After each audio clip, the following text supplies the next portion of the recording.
morning, and thanks for joining us here, night number 2 in week 6. And man, am I excited for this one. I'm Greg Olenek, joined by Brandon Domain, as always, here on the TJ's Team Truck Series, and we are at the Rock here in Rockingham, North Carolina.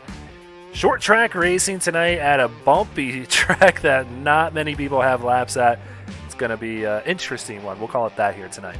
It'll definitely be interesting as we turn back the clock, not only on the paint schemes that we're going to be seeing for a lot of guys tonight, but also on the racetrack itself. We haven't seen Rockingham on the actual schedule in well over a decade at this point. Hopefully there's a little bit of a revival coming for it, and iRacing trying to lead the charge on that one, and we're trying to help here because Rockingham, awesome racetrack, a lot of different ways around here, 3 really decent grooves around this racetrack. There's always the primary line, but you can get around here a whole lot of different ways. Should bode for some great racing tonight. Yeah, they got the same funding that North Wilkesboro did to come back, so hopefully, like you said, we will see a little bit of a resurgence out of Rockingham. Went to a concert there not too long ago. It was pretty cool. But checking out the points, Sean Jensick at the top of the board with 2 wins, a 64-point cushion over Bo Tiffany there, who sits below the cut line. Brad Herman in second with the win last week at Twin Ring. Ben Park in third. He's been running really well lately. And Austin Purnell, Blair Holloman, that's going to round out the top 5. And like I said yesterday, a real tight race here in the top 10. And these points are going to matter once we get to the end of the regular season. The standings will bode you bonus points depending on where you finish. Yeah, and I think that kind of goes a little bit unnoticed and maybe a little underappreciated sometimes is that it does give you those bonus points going forward, and that's going to act as those playoff points in that opening round of the playoff when we get to that round of 16. So you definitely have to make that move. The other thing I kind of think gets slept on, we still have the drop weeks that we're going to have to consider once we get a little bit farther down the line. Your 3 lowest races in the first 12 weeks are going to be dropped. So it looks great. It looks like a great race right now. It's going to shift a little bit, so you got to stay on it every single week. Absolutely. So that's a look at your championship standings coming into week 6 here at Rockingham tonight. Let's go ahead and check out those team results from last week. Zuyo's taking down Tank Racing. Rat Pack getting a win over Bobby Anderson Racing. JW going to take out TJ's team with a healthy gap, 40 points to their advantage. And Phoenix Virtual Racing going to take out Jonathan Byer Racing last week with an 11-point cushion, 83-72 there. So let's take a look at these standings, and boy, is it close here. Don't think oh yeah, this is the correct one. I was updating the Silverback series earlier, and I was kind of confused. But this is a great one, too. I mean, look at the top 4 seeds. Zuyos, Bobby Anderson, Rat Pack, and JW all within a race here. All pretty close points-wise, too, but being led by Zuyos Racing right now at the top. Yeah, and even if you're Zuyos right now, you have the most points, you have the best record, but you're still only 2 matches clear of falling all the way back down to 6th. Like, this is super close right now, and you're looking at the second highest scoring team. They're the 5th seed right now at 2-3 with Phoenix Virtual Racing. So I think this thing is still a complete crapshoot up there, especially for those top 6 teams. I wouldn't count Tank out either. They're one of those teams that can get hot pretty quickly.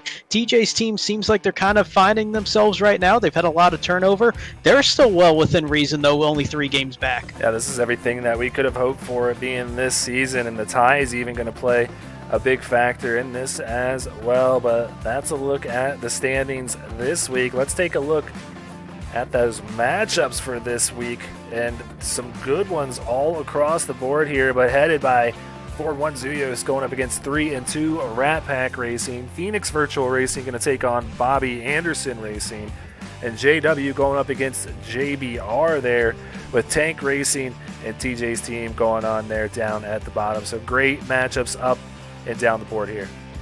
Yeah, and I think for those top 3 matchups right there, this is really going to be a separation opportunity. If you're Zuyos, you have a chance to possibly go 2 games clear of everybody else if the cards fall right.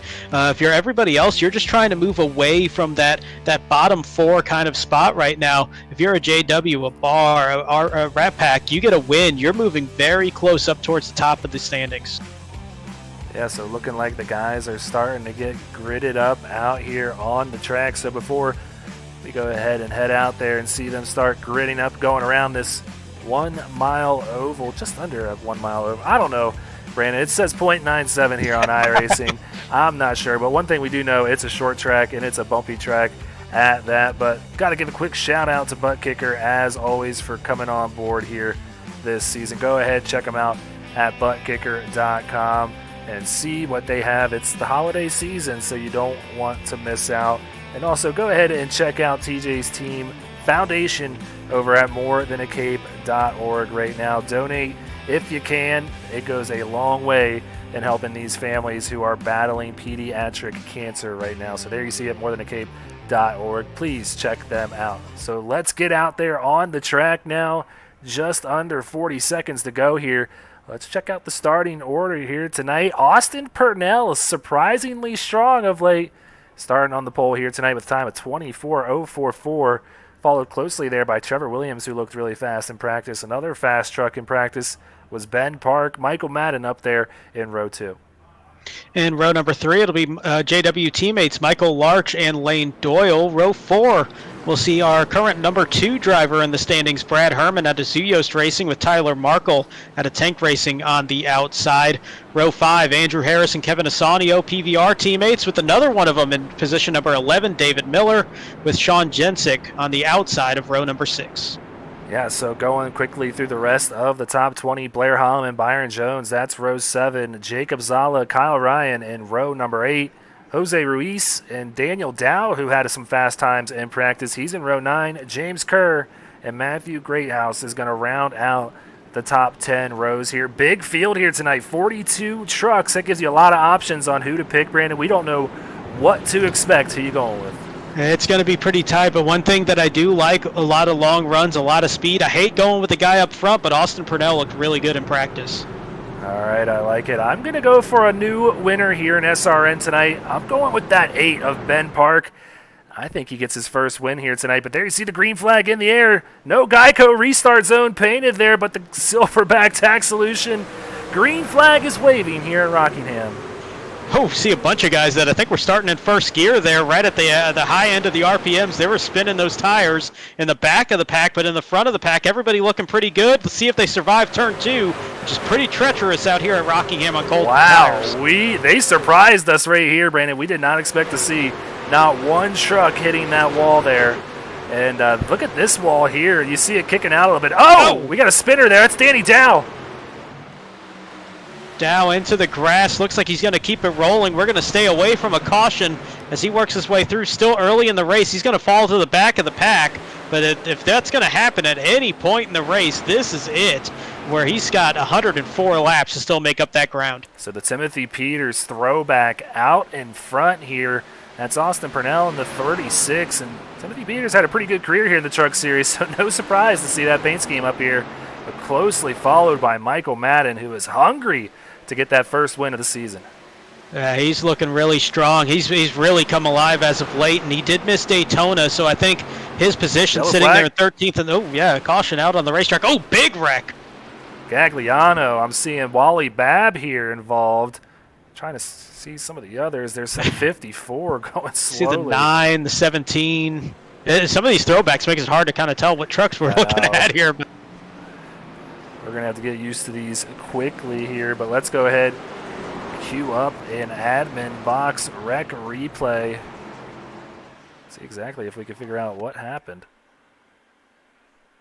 And this is kind of what we were afraid of. While everybody was still bunched up, this is going to be very tight out here on the racetrack. There's a lot of ways around it, but yeah, I got one into the wall, kind of came down into Raul Meza. Then they're wrecking behind, probably because somebody checked up, and the person behind them didn't check up too well. We saw Landon Cardulo back there in the 13, the John Andretti throwback.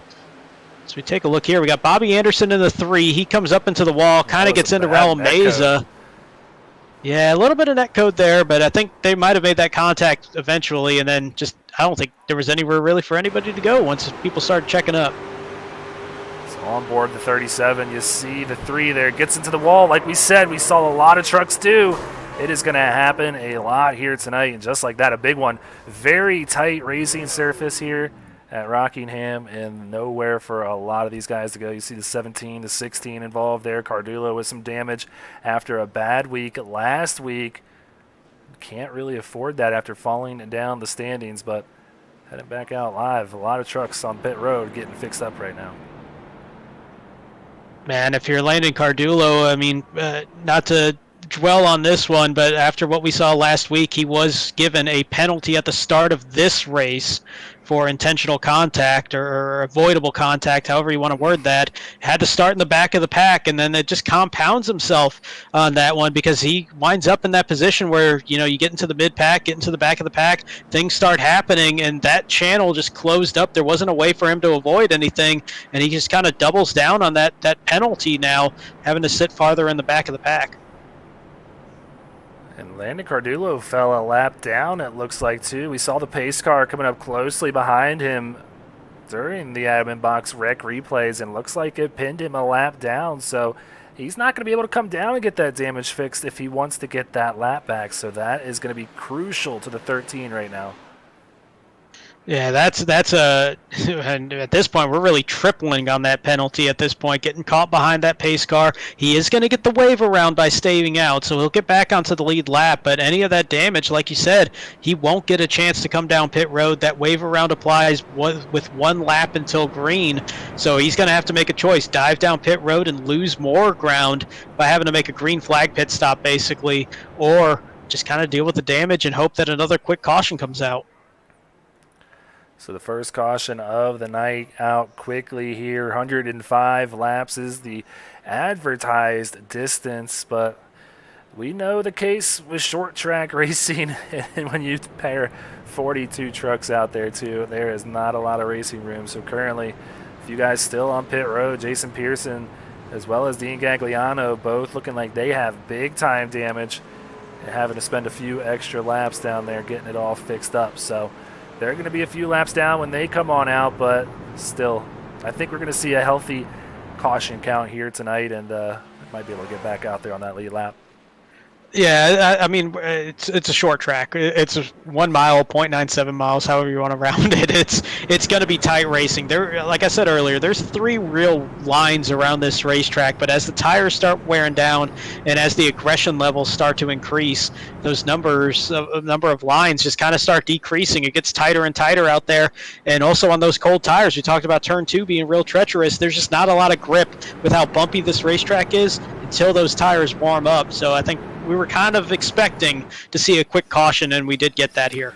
Yeah, everybody get the jitters out and get ready to go back racing, because that Silverback Tax Solutions green flag is back waving here at Rockingham. The second restart of the night. Let's see if these boys can keep it clean.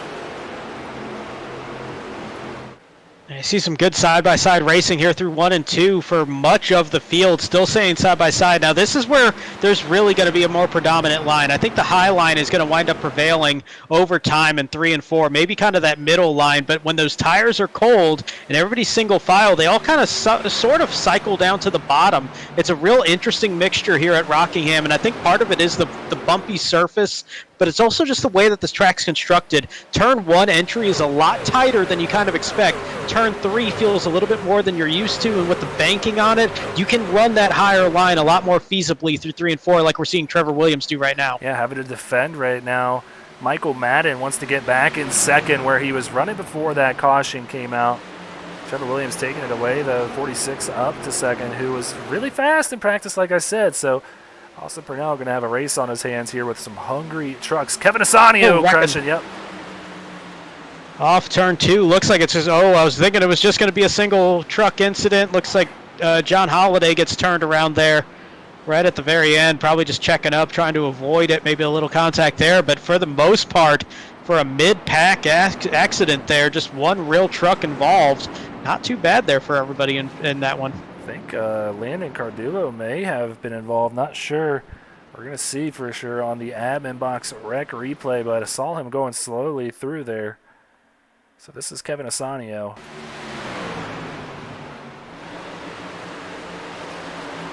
It's going to get a little help from the 19 of Byron Jones. Yeah, and that Tony Stewart throwback just hooks it right up into the wall after that, and then Cardulo, yeah, he's seeming that Cheerios-looking car there, the John Andretti throwback. I think he just checked up trying to avoid the attenuator there, the water barrels at the end of pit road, and did a good job of that. But at the front of this incident, yeah, just a little tight there for Asanio and Jones. Sanio trying to run that low line, trying to stay towards the middle as best as he could. Didn't give Byron Jones a whole lot of room there and just kind of got that little bump and shot that 14 around. Yeah, and this is John Holliday, who we saw spinning a little bit behind the initial incident. Let's take a look. See what happened here. That's the 17 of Daniel Park to his inside net. Darrell Waltrip throwback, one of my favorites. Oh, he just locks it up, spins out on himself there. Yep. But yeah, good looking throwback there on the 17.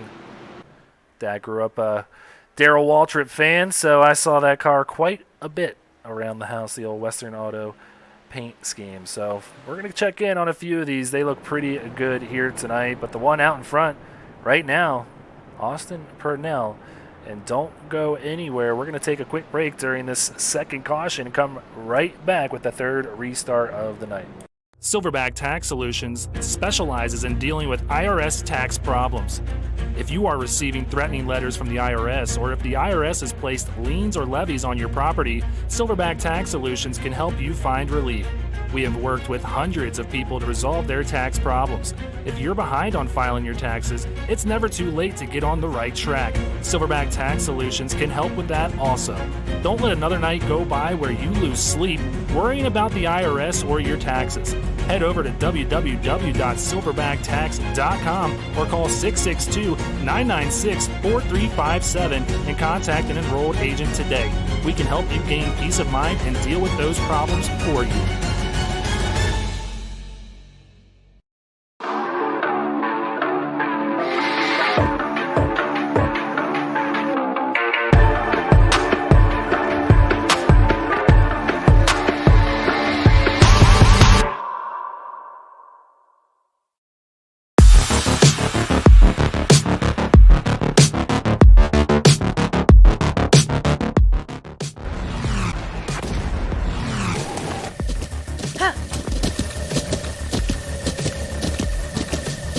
With the Butt Kicker Gamer 2, what you see and what you hear is what you feel.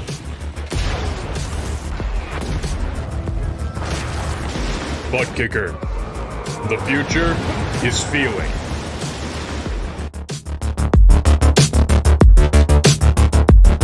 Want to be a part of an established league on iRacing?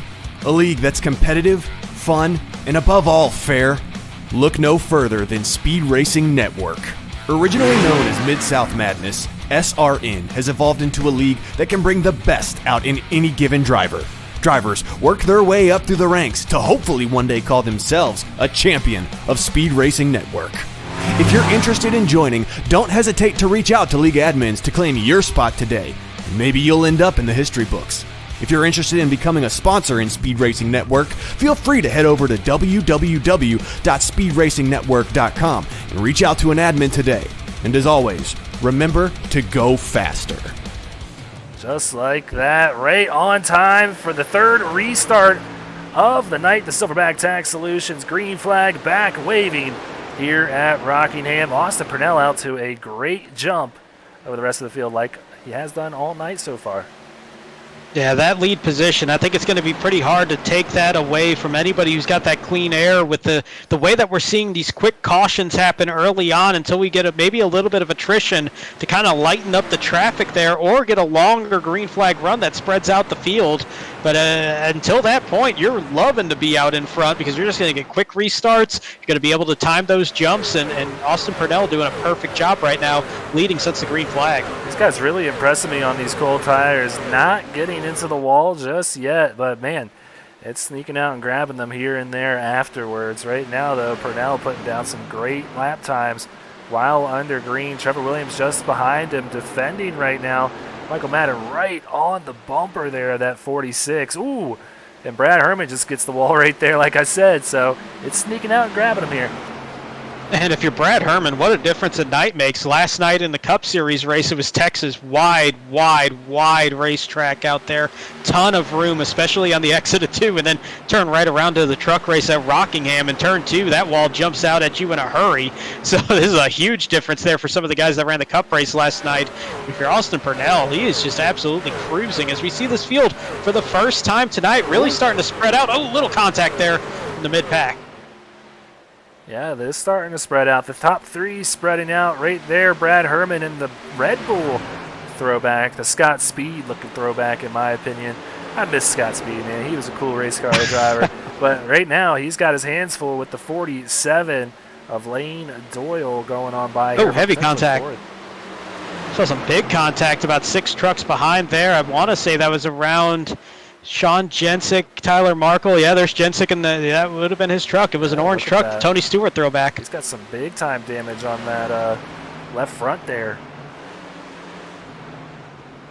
Oh, yeah, big-time damage, and I think he might have caught the wall coming off of turn 2 and then kind of kicked down into, I believe that would have been Tyler Markle. There's all these different paint schemes. It's hard to keep up this week, but yeah, no, I mean, that's a great-looking truck, though, at least, except for that damage, but the paint scheme looks good there for Sean Jensick, our points leader, entering this race. So one thing we've learned so far, Brandon, don't use a Tony Stewart throwback, because right now it's having trouble out there. Jensick with some heavy damage that he's going to be trying to get fixed. And Kevin Asanio getting spun not too long ago as well in the 14. He had to take some time down pit road. I don't think we have any other Tony Stewart throwbacks in the field. Not sure. Well, I can kind of double this down because I'm pretty sure the time I ran a Tony Stewart throwback, it didn't go well for me either. See, so. All right. All right, so it looks like Landon Cardillo working his way up through the field now. After getting that lap back, going by Danny Dow. It's for 23rd position. He's up 15 from where he started, in 38th tonight so far. Starting back there, costing the 13 here. Being involved in that early incident. Still got a little bit of damage possibly to fix there, but looks fast here. Yeah, it definitely looks good. And this is kind of a racetrack style that I think suits Landon as well. So him being able to run through the field here like he has been after having to start in the back of the pack, not too much of a shock because we got side-by-side racing here. Brad Herman on the outside. That's Lane Doyle on the inside. Michael Larch going to try to help out his teammate there. And I want to say it's a little Quaker State looking throwback there maybe in the 48 car for the 48 truck for Michael Larch, but he's going to try to give that shove to Lane Doyle just a little bit, and that's going to help out as Doyle clears Herman for 4th place. This is going to give you a good perspective of just how bumpy this track is. Yeah, you were not on the seas right there. Kind of felt like you were on a boat with how this truck was bouncing, but man, through these turns, you are fighting this thing. If you have a pretty decent direct drive wheel, you're going to be fighting this track all night. Oh, yeah. And 105 laps around here, it could wear you out if you have it a little too sensitive here tonight. Yeah, I did a little 70-lap run with the AI, which, by the way, if anybody does have iRacing and they haven't used the AI, great feature. They do a great job. Oh, contact here with Andrew Harrison, Brad Herman. Harris with a great save into turn 1 to keep that truck going straight. Not out of it yet as he gets a little nudge from Ben Park this time. And he's going to keep it straight once again. That's a heck of a lap there for Andrew Harris trying to keep that thing going. I'm not even sure he got contacted there. I think he just got loose on entry, maybe overcooked it a little bit going in and saved it there. Really dicey moment for all these guys. White knuckle moment, I'm sure, as saw Brad Herman fall back a little bit after that. But Blair Hallman right on the heels now of Andrew Harris. This is for 6th. And, yeah, they kind of calmed down a little bit after that. Yeah, and one thing, too, once you get out of shape in these turns, you're going to be out of shape the entire way of the turn because of what we were showing on that onboard camera not too long ago with how bumpy the surface was. And it kind of, you know, peel back the curtain a little bit to help out in the scheduling of the season. I was doing some testing, and if anybody wants to know about why the Cup cars or the Xfinity cars aren't necessarily running at Rockingham this season, the Cup cars for sure, I don't think that diffuser was ever going to hang on at this racetrack with how bumpy this surface is. The trucks, they handle it just fine, though. Yeah, I don't think that would be a good idea at all. So looking at another throwback right here, this is Jonathan Byer in the 66 machine. Or actually, man, that's Kyle Ryan. Got to get used to Jonathan being in the Silverback series now. Looks like he's got a Dale Earnhardt throwback. Is that what that is? Oh, caution out. Yeah, that is a Dale Earnhardt throwback, but that's also a caution as we got Wally Babb at the 99 around here. Looks like another single car incident as he's trying to race the pace car to stay on the lead lap. Yeah, you thought the pace car was in the race too at the moment. He is trying to put that 99 a lap down, but he's going to go ahead and hang on there. Babb having a tough night so far. Going to have to take that incident limit into consideration here if these cautions continue to pile up on one another. So let's go ahead, queue up that admin box rec replay and see exactly what happened to the 99. Yeah, I mean, it looks like at the end a single car incident, but we'll see what happens too. We got Bobby Anderson there in the red and white to the inside, kind of comes up a little bit of contact there, and that's going to knock the 99 loose, and he's going to turn that thing around, tries to save it, turns it up into the outside wall. Ooh, nice job there. I'll say that was Kevin Asanio, yeah, in the 14 truck. He made a nice move to get away from that, but hopefully for Bab, it's not too bad on the front end there, but that can build up pretty quickly with some front end damage, hurting the engine. Here's Kevin Asanio. He's going to get a windshield full of Wally Babb here in a hurry. Tough to predict where he's going to go. It shoots to the right at the last moment. So great move. And I think one thing, too, is we're not really anticipating the speed that you have on a track this short. Ooh, pit stops there, and Trevor Williams actually going to come out in front of Austin Purnell. That's going to be big right there for Trevor Williams to take that lead position. We've seen it's a little bit difficult to make that pass on the leader, so we'll see if Austin Purnell, how strong that truck is after leading the first 30 laps, if he can close in that gap and maybe make his way around the 46, Trevor Williams. So 46 going to go ahead and find the pace car here. Looking like that might be Jason Parsons trying to get a lap back in the 18 machine, taking the wave around possibly here. But like you said, Trevor Williams comes out in the lead. You got Austin Purnell just behind him, who had led just about every lap so far, if not every lap in the first portion of this race. Almost a third of the way done, just like that. Behind him, trying to figure out whose throwback this is. This looks familiar to me. I was thinking the same thing. Like I picture it, like, and I just can't register it. Like, I can't. I don't want to go that route. I picture that. That one's an obvious one. The 15, Michael Madden rocking the Richard Petty throwback. Even got the chrome wheels on it, so looking pretty good right there. Andrew Harris, this has been his truck all year, so he's running it again here tonight. Blair Holloman, though, he's in one of those Red Bull throwbacks. Is this one of those like million picture ones, or I'm not sure. I'm not familiar. Kind of has that look, and I'm still kind of thrown off that you went Scott Speed before Casey Kane. Most people. Oh no, man, that's Scott Speed, man. The silver car that was driven by Scott Speed first. Well, yeah, but most people don't really jump at Scott Speed at first over Casey That Kane, was the coolest name in race car or in racing. That I will give you. That I will definitely give you. I just always loved Scott Speed, but like we've seen Sean Jensic already rocking the Tony Stewart throwback. We're going to have to figure out what this one is, too.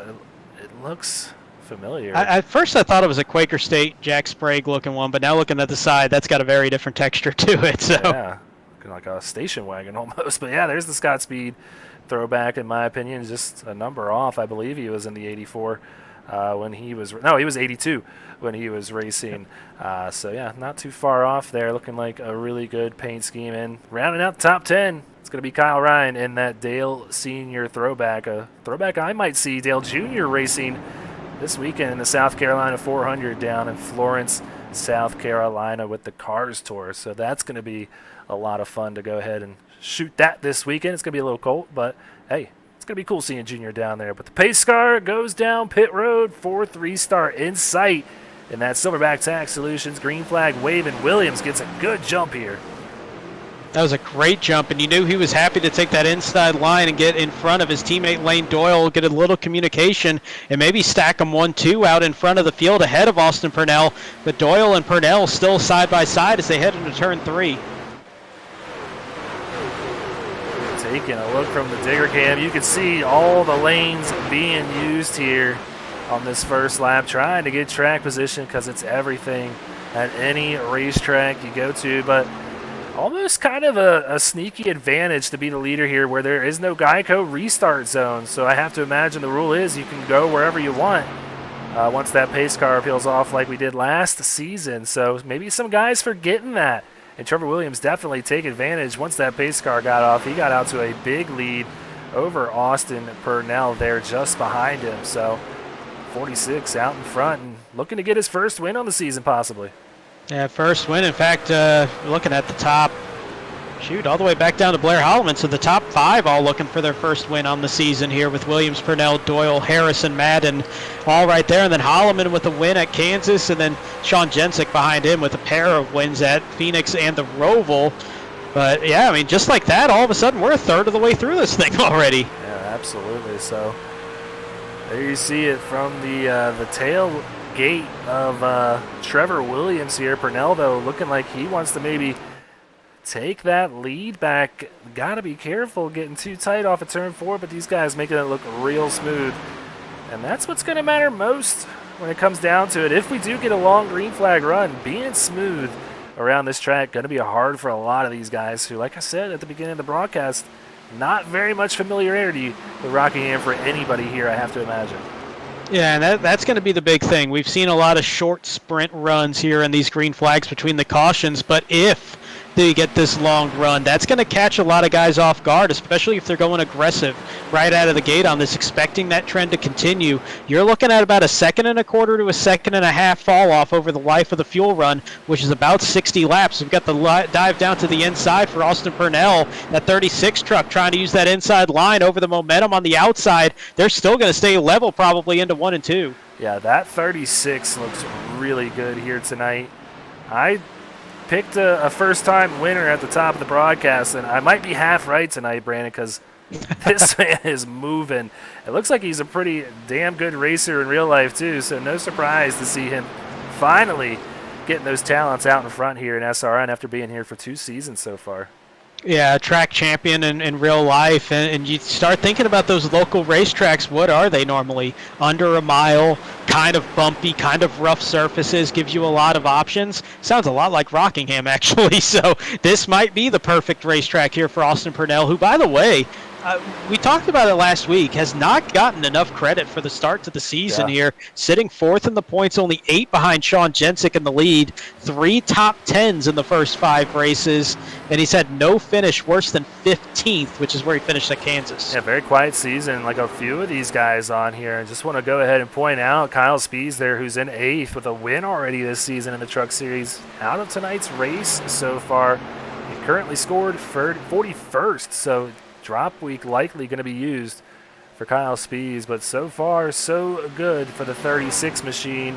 Looking like Andrew Harris, though, back here getting a little racy with Lane Doyle. Yeah, this is going to be one of those times where you're starting to see this. We're, about 10 laps into this green flag run. This field starts spreading out. Are we going to see the longer run here? And if so, are any of these guys going to get baited into trying to push a little bit too hard where they're going to see a big fall off at the back half of this run if we start seeing that? The other thing, too, talked about that's about 60 laps that these guys can go. We went back green at lap 35, pit stops at lap 33. We're cutting that pretty close. If they get a caution, they might be able to make it the rest of the way just because of the fuel savings there. But this is going to be a big stretch here. We might be seeing some pit stops, and this is a pretty interesting pit road to be going on down onto if we get to the point where this race goes green the rest of the way. So Bo Tiffany trying to hold off Jose Castellanos right here for 13. Castellanos in the Davey Allison throwback, it looks like there. In the 5 machine, he's up 12 positions from where he started. Bo Tiffany also having a really good run up to the front of 9 from where he started in 13. So the 49 and the 5 very fast right now, and got 2 trucks that have been falling a little bit through the field and trying to get by him here.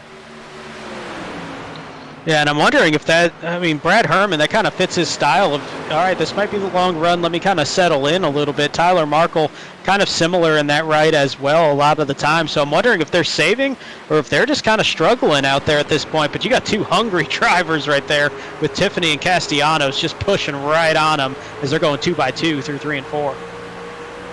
Yeah, looking like Castellanos is pretty comfortable with that high lane, not really too worried about it.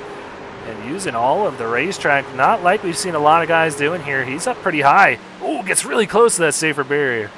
Yeah, and that's why you don't see too many guys going really high in 1 and 2. It gets a little loose up there. 3 and 4, completely different story. That kind of winds up being the primary line. As these tires start to wear out, you can carry a lot of momentum on the high side, that inside line. I know last night you were talking about Texas in 1 and 2. It's kind of got that grip strip feel on the inside line. kind of has that early on in the run in 3 and 4 here at Rockingham, but over time, that does wear, and that high line's going to start becoming more of the favorite for some of these guys. Another one charges to the front here, Nathan Nixon in the 11. He's up 11 positions now, so kind of fitting as he goes by the 42 of Tyler Markle, who's falling through the field in a hurry now. Being raced hard now. Bo Tiffany got real close there. These guys real close, leaning on one another through 1 and 2 here. Bo going to try and go on the outside. That's Byron Jones just behind him, who received that EOL penalty earlier in the incident with Kevin Asanio. So the 19 trying to work his way back up and probably seeing a little bit of red too. Not happy with the call, I'm thinking. Yeah, I mean, that was kind of a 50-50 call for sure, and they put that on Byron Jones, but he's worked his way all the way back up to 16th. Heck of a run there. Is back up front. Man, this race got tight all of a sudden here between Purnell, Williams, and Doyle, all separated by about a third of a second, and they're pulling away pretty heavily from Andrew Harris in 4th. Yeah, there you have given themselves a pretty good gap, just about a second and a half between Doyle and Harris, like you said. But watching the blimp cam here, you can see the jockey in here for position, seeing if Lane Doyle gets really racy with his teammate here or not. Really, usually no team orders here, so probably all is fair and love and war for JW guys right now. Lane Doyle looking really fast as he's making his run through this field as well. So at the halfway mark, it's go time for these boys. Yeah, just like that, halfway through. We're not even a half hour into this race, and we're already halfway through despite all the cautions that we saw early on. But this race starting to stretch green pretty well here. We're coming up on 20 laps in this green flag run. So it just shows you how fast this 1 mile racetrack is. They're hitting about 160 miles an hour going into turn 1, about 155 under the qualifying speeds or under fresh tires down the back straightaway. Here on this point in the run, you're going to be seeing still about 155 going into turn number 3. So they're doing a good job of maintaining the speed here. The fall off really hits, and you're seeing it there, about 9/10 of a second. This is about a third of the way through the run. This is the point where it really starts to equalize, and you start getting close to that point of where you are is just where you're going to be for quite some time until you come down pit road. Ooh, a little loose there off of 2. Yeah, you can see it. He got loose because he was going to hit that wall, and that's something that these guys are battling and having to really turn the wheel to the left on the exit of some of these turns because, yeah, getting a little bit more than they should. But Purnell does a good job to save it. But a great view here on board this 36. Just look at the bumps going through the turns. This is looking like South Carolina highways right now. It's bumpy. It is. And I think the thing that kind of gets slept on, look how severe the transitions are into the turns and out of the turns. You are kicking up straight into that banking. You're dropping off. It's not as bad in 4, but if we stay here coming off of turn 2, you're going to see that steep drop off. Really kind of reminds you of an inverted style of Dover, where Dover you're kind of coming up the hill out of that crest. Here you're just dropping out of that thing. It is wild working your way around this racetrack, but I got to tell you, driving around this thing in testing of it and then testing it today just to kind of get my feels for everything here on this racetrack, absolute blast running these trucks around Rockingham. Yeah, it's going to be a cool track to have on the schedule. I don't know who made the schedule, but they did a pretty damn good job. So cool to see these tracks out here. I would like to see some more of the old tracks that they've been adding, maybe added in later seasons. We'll have to see, but great season or a great schedule in all 3 series. And one of my favorite things, running different races every day of the week. A lot of these guys would use the races in the earlier part of the week to practice if they were in like the Silverback series, but can't really do that anymore because everybody out in different places here in the United States and kind of all over the world too. Yeah, and I think that's really kind of thrown a little bit of a wrench into things here. So you got Trevor Williams trying to take a look to the inside, not going to be able to do it this time around, but I think that's really been a difference. You saw guys running multiple series, and yes, the cars or trucks handle completely different from one another, but you do get that seat time. You get comfortable with the racetrack. You kind of feel out where the bumps are, where the seams are, things like that. Now running 3 completely different schedules, minus a couple weeks over the course of the schedule, you're not going to have that little bit of an advantage being able to run multiple series. So you can still do it. It's going to give you that time driving and racing around people, but you're not going to get the feel of the track as well as you were in past seasons.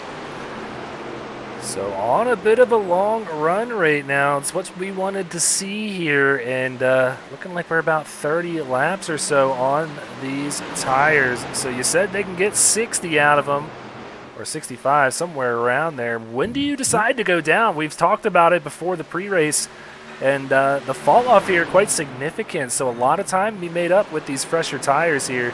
And if these guys opt to go the long way, and maybe with a short run at the end, short pitting might not be a bad strategy if you can get out to a big enough lead. It's tough because they're going to be cutting it so close. If you get 60 laps out of it, you're looking at about lap 93 to 95, somewhere in there. Did have a couple caution laps since those pit stops as well.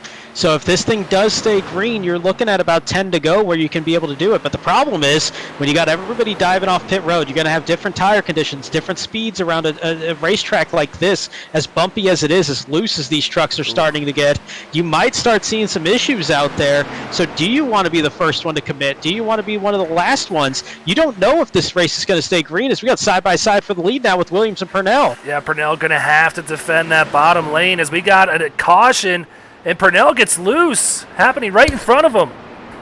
Yeah, he saw that and got on the brakes hard and about turned himself around, but either way, Trevor Williams was just ahead at the time of caution by maybe the quarter panel of that 46 truck, and he's going to take the lead. And all that talk, all that talk about everything that we were saying about pit stops, throw that right out the window. They can go the rest of the way if they pit here. So let's check out the admin box rec replay. Let's see what happened to the 9 here. Got the 99 just to his outside, who's had a few issues here today. Asanio, another beat-up truck, and yeah, Holiday just gets in a little hot, takes out the 99. The 92 also involved. That's Travis Burton, Zuyos truck here. So yeah, that's the problem with tracks like this, is you have so many different options to make your way around, and I think that really felt like John Holiday was kind of sitting there on the inside, and he was wanting to run the middle, and I think Wally Babb was on the outside also wanting to run the middle, and they just kind of met in the middle there, and that didn't quite work, and that's a lot more damage than I think we thought that was at the very start of this thing, and Holiday having a hard time getting that thing going straight again until he got back up onto the racing surface. But good thing didn't get into anybody else, especially those race leaders. Speaking of the leaders, off pit road, it's going to be Trevor Williams still holding that lead. Michael Madden going to jump up into the third position, though. Williams needs to take his virtual pit crew out for a big steak dinner. They have been getting it done for him tonight as well, and we've seen it a lot here of late. I feel like getting out of your box is such a crucial skill in this sim racing world, and I guess the real racing world as well. You spin those tires too much, it costs you a lot of time on pit road. So Williams does a great job getting out to the lead. Williams, Purnell, Madden, Doyle, Holloman, that is your top 5. We're going to go ahead, step aside real quick, run another quick commercial break, come back with another Silverback Tax Solutions green flag. Silverback Tax Solutions specializes in dealing with IRS tax problems. If you are receiving threatening letters from the IRS, or if the IRS has placed liens or levies on your property, Silverback Tax Solutions can help you find relief. We have worked with hundreds of people to resolve their tax problems. If you're behind on filing your taxes, it's never too late to get on the right track. Silverback Tax Solutions can help with that also. Don't let another night go by where you lose sleep worrying about the IRS or your taxes. Head over to www.silverbacktx.com or call 662-996-4357 and contact an enrolled agent today. We can help you gain peace of mind and deal with those problems for you.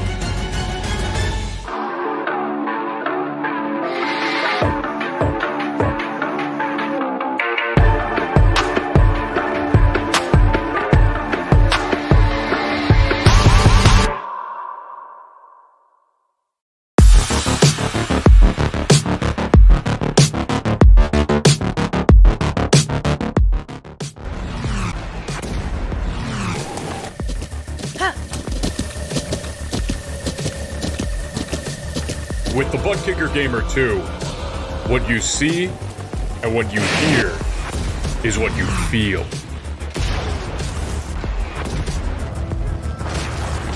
Butt Kicker. The future is feeling.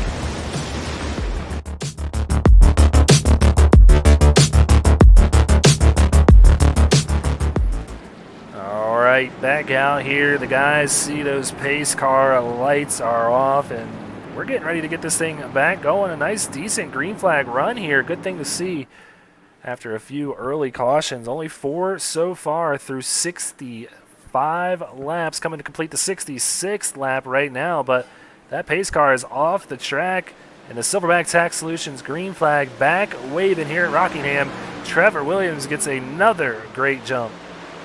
Big jump, big tight racing there just behind him with Michael Madden and Austin Purnell getting into each other, and that's going to keep Madden loose the whole way. The aggression level's starting to come up because we saw a lot of trucks get pretty slideways there coming off of turn 2. So Purnell out to second. Doyle, he's out to third. We got Blair Holloman, who's worked his way up to fourth now, and we got a caution out here. Troy Techmeyer involved.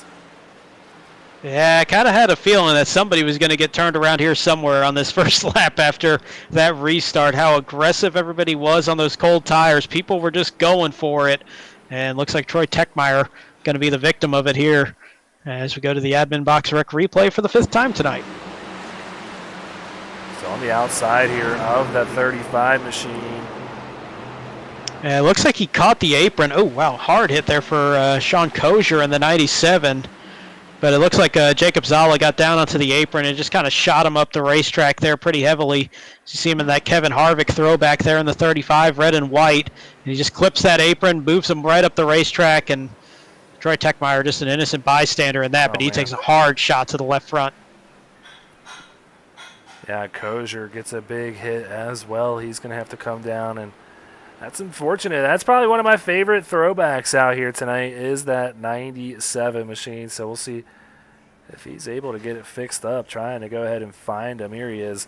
Let's take a look and see how the damage looks. And a little bit of the damage on the right rear there, but he might have lucked out there for the most part on the right front. Not too bad. Yeah, I mean, there's a decent bit there. I'm worried about the internal parts of it. Oh, wow, that whole right side, though. Pretty scuffed up, but I mean, it's still a short track, but this is pretty aero dependent of a short track out here for so that damage might be enough to really make that truck kind of handle be a bit angry out there in that Mark Martin throwback. And originally, I'm sure there's others that might have thought it, that is not a Chad Little throwback, that is a Mark Martin throwback. The 97 kind of throws you off a little bit though. It's cool, man. You don't usually see brown on a race car, I'm not going to lie. Since, Dale Jarrett's not out there in the UPS colors anymore, you don't see it too often. It looks good, so hopefully he's able to get it fixed. He's still on the lead lap, but he's going to have to try and fight and stay on the lead lap. Not the longest pace laps around here with a short track style here, and it looks like they got a pretty decent speed here under caution as well. Yeah, they're rolling around pretty good, and even under green, you're looking at about a 35-second delta that you're losing because you're still moving under pit road, so you're on there a whole lot longer than 35 seconds. But the 50-mile-an-hour pace car speed does get around this 1-mile racetrack pretty quickly, so you don't have a whole lot of time to make any significant repairs out there without going a lap down.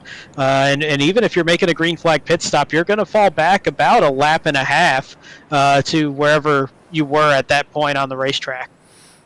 So give you a quick rundown of the top 10 as they run here on lap 71. Trevor Williams, it's been a pretty great battle all night between the 46 and 36. Right now, he's out in front, but like I said, he's got his hands full with the man behind him.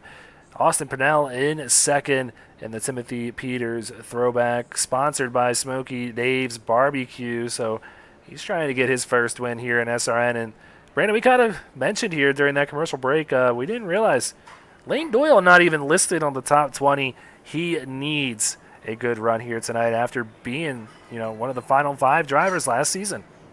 Yeah, rough start to the season for him, sitting in 26th in the point standings.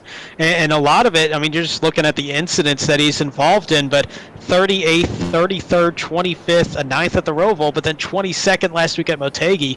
Not the start that Lane Doyle would want, not the start we expected to see. He's just kind of been that wrong place, wrong time driver this season. Yeah, so he's having a good run here tonight. He wants a few more spots. 4th. It's going to be Blair Holloman. He's trying to get up there. Has had a good run up through the field. Michael Madden sitting here in 5th in that good-looking Richard Petty throwback. Jensick there to his outside. His Rat Pack Racing teammate with a little bit of damage has still made that Tony Stewart throughback look fast. Michael Larch in 7th. David Miller has had a sneaky run up through the field here. He's in 8th. Andrew Harris in 9th, and Kyle Ryan going to round out the top 10. Kind of funny to see all the drivers here that we just checked in on. It seems like most of them have had some sort of issue here tonight and still up in the top 10. Still up there. We haven't seen a lot of guys moving into the top 10, but it's a lot of shuffling behind that top 10. See if any of those guys making a big move. Oh, Michael Madden, big-time tire spin from the inside of row number 3 on this restart, and that's really going to stack up that inside line.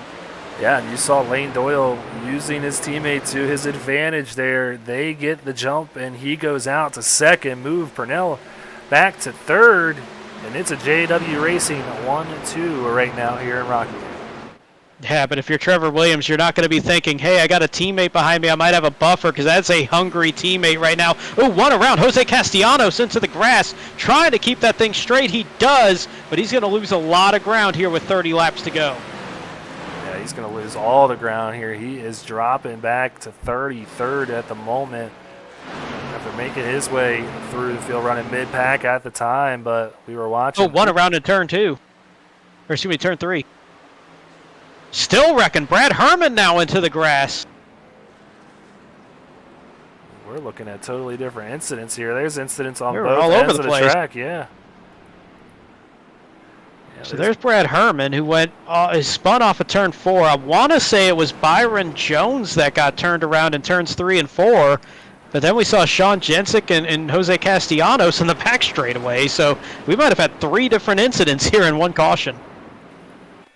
Well, this is Sean Kozier, who we just saw involved in that last incident at 35. Right to his inside, that's Zala, and Zala gets into the 97, sends him around. Big hit for Bobby Anderson. Bab involved here, Holiday involved here, a lot of trucks. There's Jose, who we just saw have his own incident there on the front stretch, but a lot of damage there. Let's go ahead and check out Byron Jones. Oh, go ahead. Big thing to keep in mind here, too. Jacob Zala just got the EOL. If he gets another one, he's out for the race, which happened last week as well. So this could be huge there. Wow. As you see Byron Jones in the 19 getting backed up into the wall. Little contact there to Landon Cardulo. Think that was Danny Dow getting contact as well in the follow-through of that. I believe this is going to be Brad Herman's incident. There you see him in the silver Red Bull machine, the 85 there with the Zuyost on the tailgate. Nathan Nixon going to go ahead and get into the back bumper. So a lot happening on that last lap, but the big wreck on the back stretch there. Yeah, I mean, that one I think was just Herman checking up for the caution and Nixon just being a little slower on that and getting a little contact. But for sure, I mean, Byron Jones with big contact. This is going to be the one that if this is what brought out the caution, Jacob Zala might be in trouble here, because that very easily could be an EOL on him. And if so, he's going to be out for the race with the 2 EOL caution, or the 2 caused caution policy in effect here this season. That is an instant disqualification if you are responsible for 2 cautions. Well, let's go ahead and try and follow along. The 35 right here still scored in the 27th position. I'm sure the admin's conversing about it right now. We got, I believe, Devin Zimmerman and Corey Saucier in the booth here this evening. So looks like Jason Tripp has joined them a little bit late. I'm not going to call him out though, Brandon, but he is in there as well, and I'm sure this is an important discussion because it could probably end his night. And the tough one is which incident brought out the caution? Which incident happened first? Which one is really responsible for the caution? It's easy to say that this big wreck on the back straightaway would have been, but was the 19 turned around first? That's going to be a whole lot of things that they have to take into account, and I'm glad I'm in this booth and not the admin booth. Yeah, whichever way they go, there's going to be some angry drivers involved as well. That just comes with short track racing. But getting ever so much closer to the end of this thing. Once we cross the stripe here, we will be at 28 laps to go around this short 1 mile circuit. So it is going to go by quickly. Pace car lights are off. We're going to get this thing kicked off back on lap 79. And that you talk about the short track mindset, the anger out there, and Oh, by the way, we're going to have 27 laps to go when we get this restart, so the aggression level's going to be even higher. Those bumpers going to start coming into play a little bit more, I think, and this thing we might see a few more cautions here in these last 27 laps with this restart. I don't think so. They're going to get this thing green all the way to the end, Brandon. Like I said, I'm always the optimist here, so I got to be. I think I watched back last night. I might have heard a different thing, actually. Yeah, I changed my tune for once a little bit. Now I'm back. I'm back on the bandwagon. But a JW-controlled front row. You look like these guys are going to probably work together again to get out to a good jump. So Purnell and Hallman going to have to be on their game, trying to hang in here as that pace car is going to drop down pit road, and that Silverback Tax Solutions green flag waves once again here at Rockingham. Great jump there, and that communication through the Discord channels, I'm sure, was there between the 47 and the 46 and the 47, as Trevor Williams giving that little bit of a nod to the Lane Doyle, I suppose, and Lane going to follow in right behind him, just in front of Blair Holloman. But this field all stacked up here as we come down to 26 laps to go this time by. This is going to get dicey here in these trucks right now. Yeah, it's just a huge field. Most of these trucks still out there racing as we've got 3 wide in certain parts of... Oh, hard hit. Byron Jones. Yep, there he goes. And another caution is out here.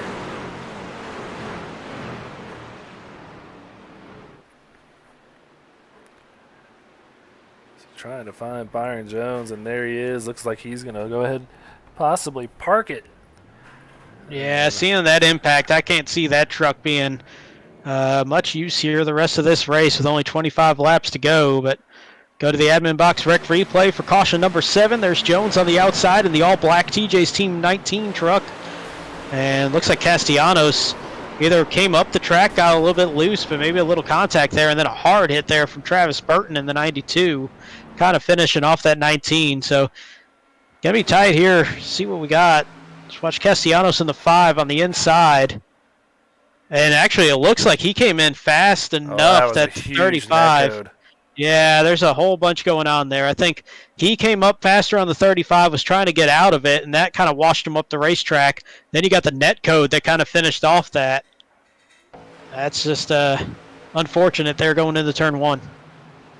I mean, look at this. There's a good solid foot between these trucks. Yeah. So that's just unfortunate because that is going to be a night ender for Byron Jones. You can see the truck just almost getting a little bit of air at the same time. Jason Parsons barely getting by there. The 64 of Lepicki gets by, but Travis Burton not getting by there. So that was a big hit as well for the 92 machine. So it's going to be interesting times now. We've had a few cautions here of late.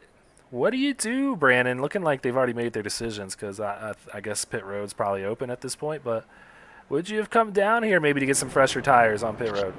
I don't think so. We haven't seen enough laps since a lot of green flag laps since they made their pit stops a couple of cautions ago. So I think I wouldn't be sacrificing that track position. We've seen how important that is out here on this racetrack. I think they're all making the right call staying out. All right, well, with 24 laps to go and a few more laps to run off here under caution, we'll step aside real quick, run another quick commercial break, and come right back with the exciting conclusion of the 105 at the Rock. Want to be a part of an established league on iRacing? A league that's competitive, fun, and above all fair? Look no further than Speed Racing Network. Originally known as Mid-South Madness, SRN has evolved into a league that can bring the best out in any given driver. Drivers work their way up through the ranks to hopefully one day call themselves a champion of Speed Racing Network. If you're interested in joining, don't hesitate to reach out to league admins to claim your spot today. Maybe you'll end up in the history books. If you're interested in becoming a sponsor in Speed Racing Network, feel free to head over to www.speedracingnetwork.com and reach out to an admin today. And as always, remember to go faster.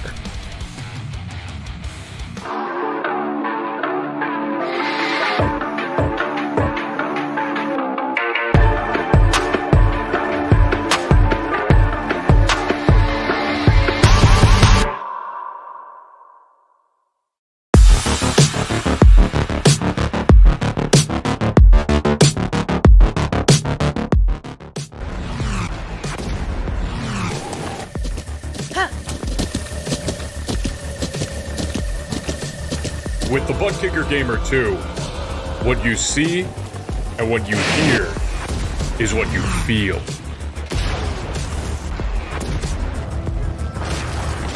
Butt Kicker. The future is feeling.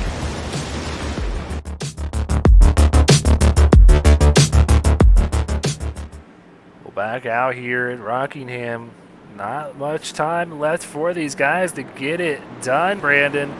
21 laps to go once we get this thing back underway. The pace car lights are off. Trevor Williams, Lane Doyle, both out in front. Not much changing here in the order after that chaotic lap after the seventh restart of the night. But the pace car going to go down pit road, and the field back in the hands of Trevor Williams as we see that Silverback Tax Solutions green flag waving once again. And just like last time, we're seeing a JW12 move out to the front as they string themselves out just ahead of Blair Holloman, Austin Purnell, and Michael Madden side by side coming off of turn 2. That the race for fourth and fifth. They're going to get single file now. And for the most part, much of this field, despite it only being 20 laps to go this time by, kind of sorting themselves out into a straight line. Well, don't ask if I just had a heart attack, because I thought we just got disconnected for the very end of this race, but maybe just a little bit of a glitch there. But wow, some tight racing there. I would not be surprised as... Oh, one in the wall. Off of turn 2, see a big stack up as people trying to dodge a couple of the trucks that got up into the wall. There it goes. More contact. Tyler Markle in the 42 turned around in front of the field. Looks like Walt Lepicki. Yep, we're going to see the caution come out again here for the 8th time. And this happens going into turn 3, but it started going into turn 1.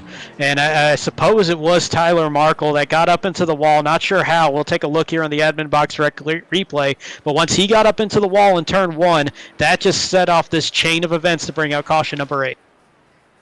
Yeah, let's see if we can go ahead, call that up here. Tyler Markle. So we can watch it from the blimp cam. I'm going to rewind it a little bit too, so give me some time. Go from the start of this restart, honestly, or that whole lap. So let's take a look here. So there's Markle in that red 42. Gonna go to the outside of the 88. No, there's one already in the wall up in front of him. That's Kyle Ryan, it looks like. Stacks him up and just nowhere for anybody to go. Jose tries to hold up, but not much you can do when you got trucks flying by you like that. I feel like Jose disappearing, that might have been an incident count deal there too, because we've seen him in a couple incidents here today, and he just kind of disappeared. Yeah, so Kyle Ryan. Let's go ahead and figure out exactly what happened to him. Looks Got like he had an David incident with Miller. David Miller. Got Andrew Harris here as well. So Kyle Ryan just kind of washing up the racetrack, getting into the 21. That puts the 21 lightly into the wall, but then that 66 just hooks out into the outside wall himself, and there's the big stack up, and just nowhere for Markle or Castellanos to go. Saw Jacob Zala near that one. He almost got involved in that one as a bystander in that case, but well, Castellanos still out there, so he might have just blinked out. I was worried about the incident count there for him. It appears that he's still out on the racetrack, so. Well, quickly back under the 8th caution of the night, and it's going to shake up the standings here in the TJ's Team Truck Series. I mean, a lot of these guys we've seen have some issues here tonight, but a few of them having good runs. You see Jensic there. He's P6 here tonight. Brad Herman, he's had a good run in 9th place back there in the Red Bull throwback. Ben Park started out in front of this thing. So far, having a very rough night trying to find him in the standings. It's like 15th right now for Ben. 15th in the 8 machine, so not too bad, but might fall a few spots. Purnell, we've seen him having great success here tonight at Rockingham. He's currently in 4th in both the standings and the standings here tonight. And Michael Madden still trying to make his run through the field. He's sitting 13th, though, but had a few solid weeks here of late and having another good one here tonight in 5th. And, yeah, this is going to be a good case for a few of these guys. You see Bo Tiffany there in 10th. He's the first driver below that cut line, looking to make up some ground on a few of these guys. Yeah, I think he's got a really good shot at this. I think Andrew Harris running in 7th right now. He's only 5 points behind that cut line himself and 19th in the point standings. 7th place finish. That would be a strong night for him with some of these guys out here having a little bit of trouble at this point that are above that cut line. So this could be a big shakeup in the Truck Series right now with that cut line easily the tightest of the 3 that we've seen thus far here after 5 races thus in the season. Got going to lap 13, which is when we reset the field for the playoffs. So we're coming up on that playoff cut line here pretty quickly. After this race, we're halfway through the first 12, which is where you can get those 3 drops. Week 13, can't drop that one no matter what. So this season going by pretty quick. Yeah, it's going to sneak up on some guys. And, we only have 2 races left this year as far as, 2022 goes. And then once we get into 2023, get past all the holidays and the holiday season out there, it's going to really pick up, and it's going to be a go time. So we're going to see who's been practicing while Santa's out passing out presents. So we'll see. Yeah, we will. And you talk about that, man, that feels like the year has gone by very fast. But at the same time, you think about what's left here in 2022. After Thanksgiving, these guys are going to be going to Talladega. Yeah, that'll be nice and gentle for everybody out on the racetrack. And then December, our one race there in the Truck Series is going to be at New Hampshire, so a flat 1-mile racetrack. And then they pick it up, go to Chicagoland, Charlotte, Watkins Glen, Atlanta, and Michigan to close out the regular season. That all is going to be back to back to back to back. They're going to go right back into the flow of things. Yeah, I think you're going to see a lot of these guys that are running up front here tonight at Rockingham probably have similar success. And looking forward to New Hampshire. It's another track where you're heavy on the brakes in these trucks. And it's kind of a fun track to race if you know how to race it. I hate watching it on TV personally, but a fun one to race here on iRacing.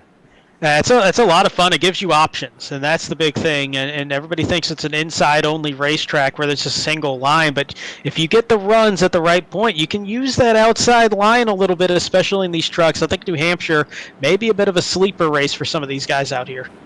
I don't know about you, Brandon, but I don't know if there's ever a right time to get the runs. No, I'm just kidding. But we see those pace car lights are off, and we're going to get this thing kicked back off. 13 laps to go. Something tells me, Brandon, that you might have been right once again. We might be seeing that pace car here shortly, but it's off the track for now. And that's Silverback Tax Solutions green flag waving once again. Quick jump there, and I thought Blair Holloman actually responded really well, but looks like he might have either been in a different gear or just spun the tires a little bit, and that kind of cost him trying to move out in front of that run that Lane Doyle had trying to dive down to the inside. So it's still going to be Williams and Doyle 1-2, Blair Holloman just behind, and Austin Purnell going to slide in front of Michael Madden to hold on to that 4th spot. And whoa, Michael Larch hard into the wall in front of the field. Everybody going to avoid him so far. The 7 truck through the grass, now the 17 as well. Very tight racing off of turn 4. I think that's what we're going to see as we kind of saw it happen. We're going to take another look at the admin box rec replay here. Trying to figure out exactly what just happened. So cue that up. There's the 48. We'll ride in the blimp cam here. See exactly what happened. So we got Harris and Jensick making a little contact in front. Larch has a great run there in the 48 down to the inside. And I think he was just coming up to go out as far as they usually do. But I think Jensick, being a little bit off pace, might have come down with that contact earlier, might have just held a little bit lower on exit than normal. And I think the 48 just kind of slid up. 29 was there. They just kind of met in the middle. To me, that's pretty well just a textbook racing incident. Just kind of going for it as much as they can. I don't really see much that either one really did wrong on that one. Yeah, you can just tell from a driver's perspective, Larch just expecting, Kozer to be a little bit higher, but Jensick not being much higher there and hooking him around there into the wall on the exit 4. That's a big time hit for Larch, who's had a pretty solid run so far here this season in the Truck Series. So he's going to try and get that thing fixed up back out there, see if he can make up some ground. But, man, it's starting to be a real caution fest at the end of this one. Yep, and I've said it for a while, and it's one of those things I think grates people a little bit. But I always say everybody wants short tracks until we get to the short tracks, and I think we're seeing the kind of the cause of that right now. There's just a lot of aggression, a lot of people knowing that this track, there's a lot of options, but it is a little difficult to complete a pass on people here.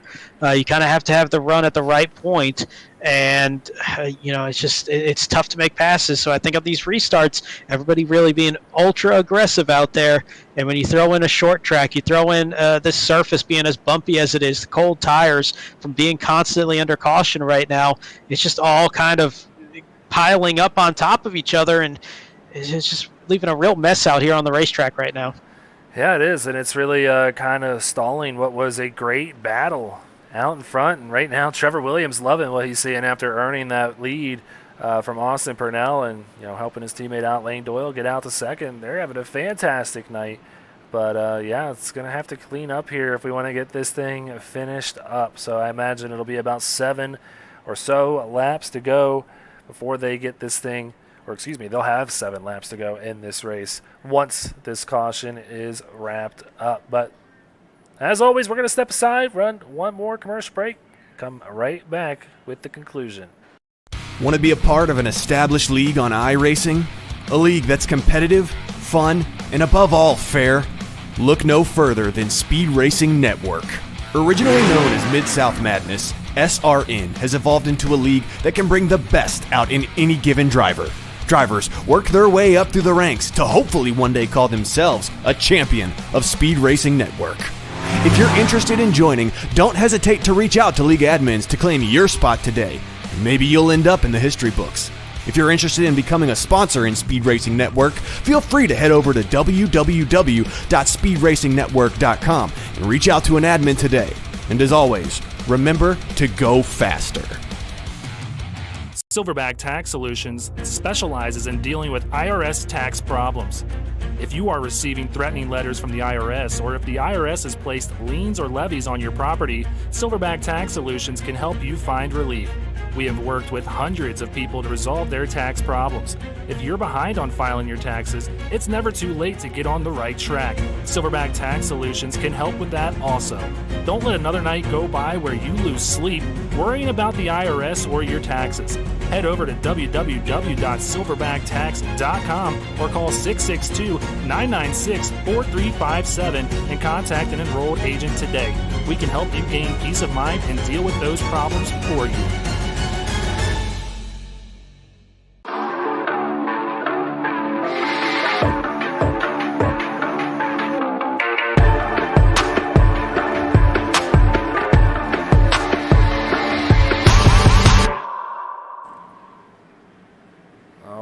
Right back out here. Pace car lights are off, Brandon, and we're going to have ourselves a finish, whether it's this restart or a few restarts down the road. Yeah, might be worth pointing out 3 green-white checker overtimes are possible here at SRN. Not going to say we're going to need it. Not going to say we're not going to need it, but that's the maximum. Like I said, 7 green flag laps to the end here.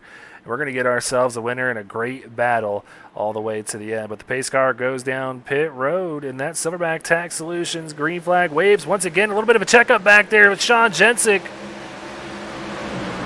Yeah, that really stacked up the field, but they did a good job containing everything there. Only a couple spots lost for the inside line, but it was a good job not turning that into a heavy impact somewhere in that big stack up. But out in front, it's once again Williams and Doyle 1-2. Austin Purnell with a huge run to the outside though on Blair Holloman, and they're wrecking. Nathan Nixon, Danny Dow, Matthew Greathouse still wrecking to the inside of the apron as it was cycled down off the racing surface. And not entirely sure who the 55 is there. It'll be Jeff No in the 55. I think I saw the 17 of Daniel Park involved in this one as well. And a couple of guys putting together some solid runs here in the top 15 or so, getting caught up in this one. All right, well, let's check out another admin box rec replay and figure out if we can see what happened here. Nathan Nixon, take a look from his perspective. He's got Greathouse to his outside there. The Neil Bonnet Country Time Lemonade throwback and just washes up into the 51 here. Kind of got chopped there by, I want to say that was the 49. Couldn't tell for sure. If it was, that would be Bo Tiffany. Not going to say that for sure, though, at that angle. But you can see there the truck in front of these two with Matthew Greathouse in the pink and yellow, Neil Bonnet throwback, Nathan Nixon in the green, almost minty green truck to the inside. But you can see him here on this entry, and that is the 49 of Bo Tiffany. And just kind of taking that inside line, kind of comes down there a little late, and I think Nathan Nixon might have got the brakes just a little bit to try to stay off him, and that washed him up. A little bit of net code there as well, but they were going to make contact anyway. So he gets into the 51 of Greathouse, turns down. Got to be some contact here with the 8 of Ben Park. That cycles him back up the racetrack. Danny Dow nowhere to go in this one, and then they just kind of wash down that racetrack and pick up a couple more on the way. Sanio collected there. The 55, Jeff No, like you said, he got involved in this one as well. So some big hits here for a few of the trucks that were making their way through the field and going to have to come down to get those trucks fixed. Unfortunate night here for Danny Dow, who's looking like he had a really great truck here at Rockingham tonight. But the field going to go on by, put him a lap down now, a few laps down, I do believe. And 10th caution, just like that, Brandon. Seems like 4 cautions ago we were only on lap 80 and having a great long green flag run here to the end. Yeah, I think we're around lap 60 or 65. We were talking about only being a half hour into this race. Well, 40 minutes later, got about 35 laps in the books here with all the caution laps right now. So it's definitely taken a toll, but for the most part, really, that top 8 has stayed much of the same here throughout this race. The only big mover inside that top 8 is Blair Holloman, who's moved up from 13th up to the 4th position. But for the most part, all this trouble kind of been from mid-pack on back, which has really kind of kept that top 10 intact, aside from, speaking of a big mover here, Landon Cardulo got that EOL penalty at the start of the race, had to start in the back, saw him in that first caution, and he's worked his way all the way back up into 10th. Yeah, so he's having a great night in that beautiful John Andretti throwback paint scheme. David Miller is having a very quietly good night, too. I believe that's a Bill Elliott throwback that he's put out there on the track. We always love a good throwback weekend out here. Let's take a look at a few others that we might got one tomorrow night as well with the Commonwealth 120 Xfinity guys going to be doing their throwback. But, yeah, that's the Bill Elliott Melling throwback. Got a Coy Gibbs MBNA throwback there. Obviously, terrible situation there from championship week a week ago. So I think we're going to be seeing a few Coy Gibbs throwbacks there. Neil Bonnet throwback here. This was honestly, I think if you had the Papyrus NASCAR game on PC in the mid 90s, this was one of my favorite paint schemes in there. So that's a great one there for Matthew Greathouse.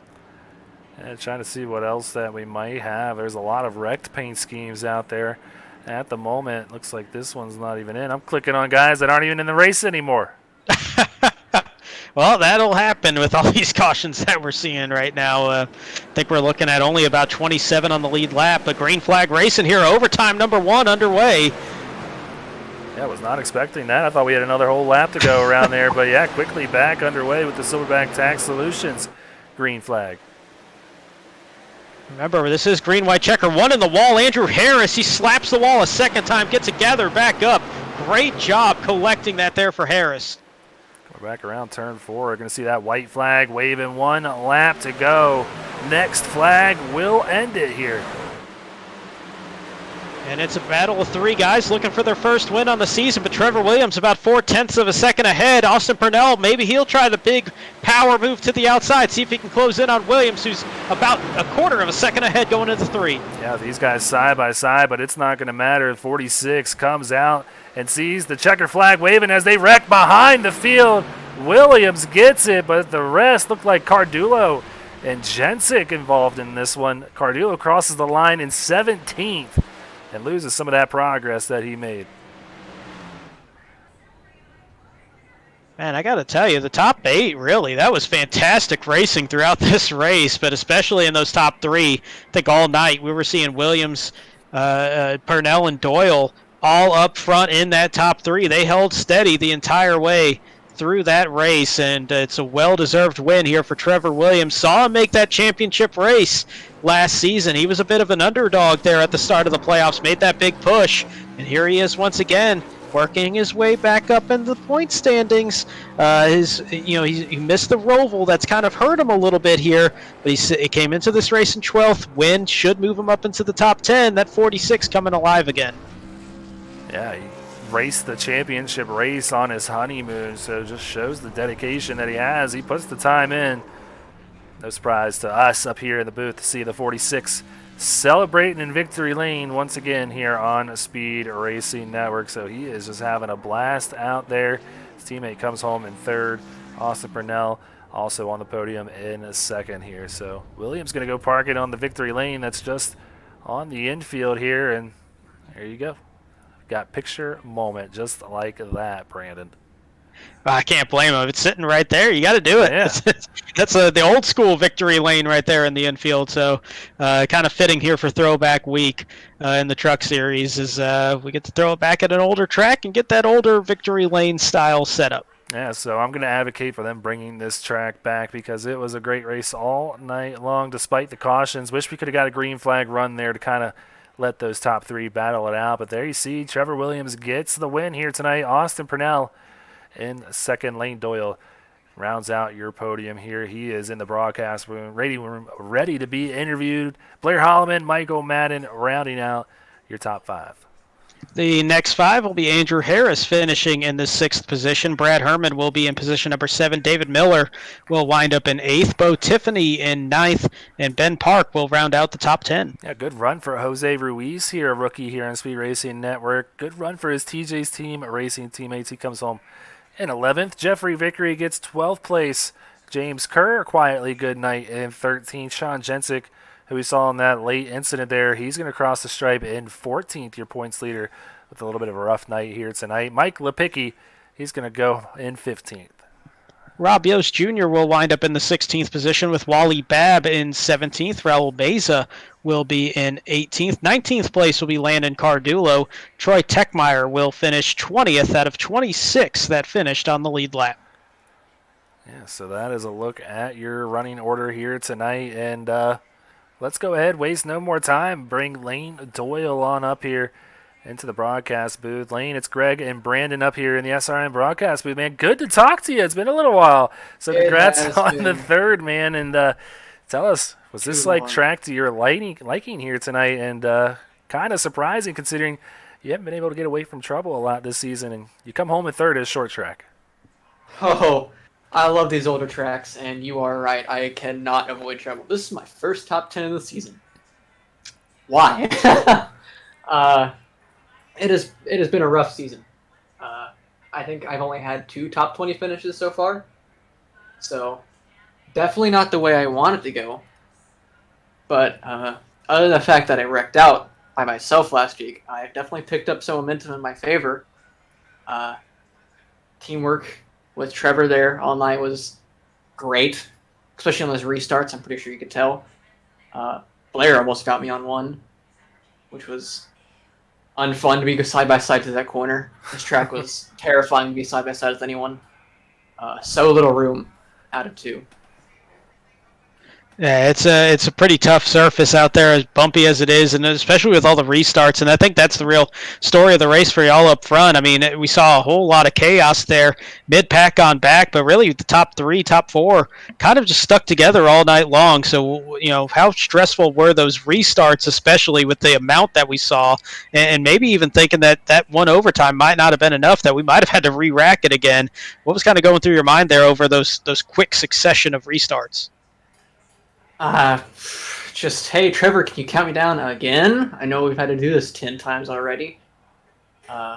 Me and Trevor wanted to go green more than anyone else, probably. I think me and him both had the faster cars in the long run. Austin kept up with us on short to medium runs, but after a while we managed to even start getting past him. But we just wanted it to go green so we could race between each other. There were so many times where I wanted to look on the inside or outside of Trevor, but I just wanted to finish the race first because for the past few weeks, teammates taking each other out has been an issue. not for JW or just JW, but it seems like with everyone. So less side-by-side action with team trucks is a plus right now. Well, before we let you go, Lane, and celebrate with the teammates on a great run, you got any friends, any family, any sponsors you want to give a quick shout out to? Well, my entire family, I don't know how they still support me after the start to the season, but and including my new sponsor, Integrity Tax and Accounting. This is a family business who signed on with me this year, so I appreciate them staying with me because it has been really rough. And I heard y'all were wondering about my paint scheme. This is my cousin Michael, who's, as far as I know, the only person to have actually raced oval cars, so this is a throwback to him, but I appreciate all of them for sticking with me still. Finally got a top 3. And it's nice to finally talk to y'all again. It's been too long. Yeah, man, let's make it a thing. You guys got your specialty next week when we get out to Talladega, so maybe we'll be talking to you again next week. But for now, have a good night, man, and have fun celebrating. You too. All right, Lane Doyle comes home in P number 3 here tonight. Let's get to the runner-up, someone we haven't really talked to much here in SRN. Let's bring Austin Purnell up into the booth. Austin, it's Greg Olenek and Brandon Domain up here in the SRN broadcast booth. Good to talk to you. We haven't gotten to speak to you here probably since you got in here in Speed Racing Network, but hey, you've looked really good here this season. Another strong run here tonight. Almost come away with the win. What could you have done differently possibly to maybe come out ahead of that 46 machine? Yeah, I don't know. Trevor was real tough. Same with Lane. We needed to kind of be on the inside, I think, quicker on one of them restarts. It just got really tough in the last few restarts. I knew starting 4th, it was going to be very hard to get around him on the outside. I knew I could do it in 3 and 4, but just staying there at 1 and 2. But yeah, I think if we had maybe 2 or 3 more laps, it could have been a lot closer. Well, one thing we were talking about during the break, during the race, is the real life success that you had in racing, and kind of how this track kind of replicates a lot of those tracks that you'll see in local circuits and short tracks and all that stuff. Did you kind of get that vibe where that might have helped you out, the translating real life over to this track here in Rockingham? That's kind of got that feel of that old short track race mentality. Oh yeah, for sure, definitely. When I seen the schedule come out, I seen this track, I was excited for it. I knew it was going to present a good opportunity to me.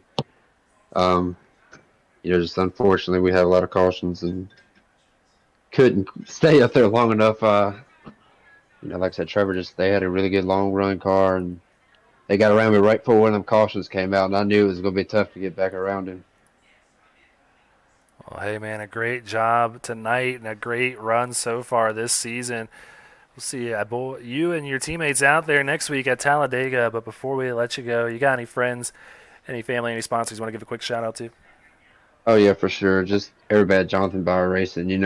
After last season, I just completely just was not doing good at all. So them sticking with me and giving me this opportunity. So thank JB, Kyle, everybody else on the team. Got to thank Hyatt's Food Cleaning, Smokey Dave's Barbecue, and, Kyle Ryan Motorsports, Bolify. Just all our partners with JBR. Awesome, man. Good to talk to you. Nice to meet you. And let's make this a thing and have fun celebrating a good finish here tonight. And we'll see you next week down in Alabama. Yes, sir. Hope to be talking to you again. All right, Brandon. So Austin Purnell comes home in P number 2. But let's waste no more time and get to the butt kicker victory lane here and bring up Trevor Williams from JW Racing. Trevor, good to talk to you. Coming home P number 1 here after a solid run. Just a little bit of a dinged up truck, it's short track racing, but man, you had a very fast 46 here. What's been the difference here tonight after a rough season so far? You're not usually where you are up at the top of the standings. Is this the catalyst that you needed to get that run to the top here started midway through this season 4? I hope so, man. We've been fast every week. I shot myself in the foot at Phoenix and, screwed up the whole restart box thing. I had never, done that before, and I screwed that up. But we fought back. We had top 10s every week, and I missed a race there because of work. But tonight, coming into this race, I knew that I really like these little quirky, character tracks that are tough to drive, very technical, and I knew I had a shot. I was just about to bring up, last season, one of your 2 wins coming at Pocono, which obviously very different, but it is, like you just said, a quirky racetrack. What is it about these kind of tracks that just kind of fits you here, seeing some good success over the past couple seasons? I don't know, man. I've always prided myself on the long run stuff, really saving my tires and, being able to handle a technical track in a way. I've never been for the hammer down and just go as fast as you can and hope that you get lucky, because that's what, especially with these trucks and the downforce, like a lot of these tracks with your 1.5 miles are, plate races. So I just enjoy these tracks. I'm a short track guy, so anytime that we can come to a track like this, I really love it and have a lot of fun. Well, Trevor, man, it's good to talk to you here in the SRN broadcast booth. Before we let you go, you got any friends, any family, any sponsors you want to give a quick shout out to? Yeah, first I want to shout out my grandfather passed away. He was 90 years old this past week, so hopefully he's watching down. He was a race car driver back in the 70s and, was a big part of me getting my start in racing. We went to a lot of NASCAR races and stuff, so he'd be smiling if he saw this tonight. And my mom and dad, they're always watching, my fiance Jess, all my teammates, and Justin Rideout with JW Racing. He does awesome. SaloonDoorSports.com, Rufu Sport MMA, Rogue Energy, and of course Speed Racing Network for putting this on. I love it. I love racing with you guys. Well, we love having you here, man. We're sorry to hear about your grandfather, but if there's one thing I'm certain of, he is certainly looking down right now and very proud of you. So thinking of you and the family, man, and hey, what better way to end tonight with you parked right there in victory lane. So soak it up, enjoy celebrating with the teammates. Looking like you guys might have come away with a win in the team column as well today too. So overall, a great night. We'll see you out in Talladega next week, man. Take care. Thank you, Greg. See you there. All right, so Brandon, just like that, we wrap it up here. A little bit of a longer night than we were anticipating, but we got a winner at the end, and I think it was the strongest truck in the field here tonight. Yeah, I would say that, if you picked any of those top 3, I think that was the right call of who was the strongest one, especially I think Purnell and Williams were really kind of the class of the field. I think Doyle was hanging in there pretty well as well, but it just, there's just too short of runs for anybody to really take advantage and kind of catch up to the leader on those restarts, and Trevor Williams got some great pit road drives there, and like you said, the pit crew, the virtual pit crew deserves a steak dinner there for how well they were doing all night long. So I think that was a big difference, got him out in front. He did a great job protecting that lead on those restarts. Yeah, he just executed all night, and that's what it comes down to after 105 laps at a short track right like Rockingham. But that is going to do it for us here in the TJ's Team Truck Series 4 now, but we got one more race for you this week, and Brandon, we're not done with the short tracks. We're going to be at Richmond tomorrow, so if you liked what you saw here tonight, I had some good racing for the most part. Come on back, hit that like button, hit that subscribe button, and hit that little bell too, so you know exactly when we go live tomorrow, 8:55 p.m. Eastern time. Yeah, it's going to be a good one, 120 laps around Richmond. But for now, tonight, that is going to do it for everybody here at SRN, myself, Brandon, all the admins, drivers, and all the fans out there. Sincerely thank you guys for joining us here. And remember, always go faster.